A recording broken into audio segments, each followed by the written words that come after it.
La journée du 24 octobre a été particulièrement mouvementée pour Madagascar. L'homme d'affaires malagasy Mam Ravalomanana, un milliardaire controversé, a été placé en état d'arrestation par la FCC de Maurice pour détournement de fonds et blanchiment d'argent. Selon Défi Média, plusieurs autres arrestations ont également eu lieu dans le cadre de la même affaire, notamment celle de David Jean-Christian Thomas, superviseur chez Sodiat et proche collaborateur de Ravalomanana, soupçonné de complicité dans un vaste réseau de blanchiment. Une troisième personne, Nasser Beki, a aussi été interpellée à l'aéroport, toujours selon Défi Média, dans le cadre de l'enquête visant l'homme d'affaires.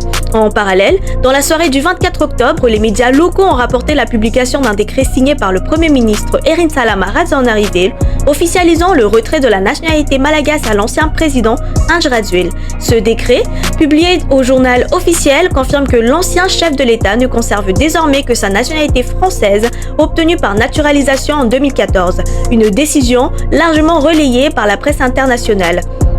Et ce retrait de nationalité suscite l'inquiétude d'une partie de la population. Beaucoup se demandent si une personne ayant perdu sa nationalité malgache reste pénalement responsable des actes commis dans le pays. Pour clarifier, la perte de nationalité ne protège pas de la justice. Même si la personne n'est plus malgache, la justice nationale reste compétente pour les faits commis sur le sol malgache. S'il s'agit de détournement d'avoirs, par exemple, les avoirs détournés peuvent être récupérés grâce à la coopération internationale. Toujours selon la presse, Ange Radziwill serait intervenu en direct à l'Arena lors d'une rencontre impliquant des représentants du ministère de la Justice, des députés de l'IRMAR et une délégation de la SADC. Cette décision a provoqué de nombreuses réactions. Ce 25 octobre, une large majorité des parlementaires du groupe IRMAR, jusque-là proche de l'ancien président, ont annoncé leur retrait. Selon leurs déclarations, près de 80% des élus concernés souhaitent désormais se ranger du côté du peuple et des jeunes, estimant que leurs revendications n'ont pas été entendues.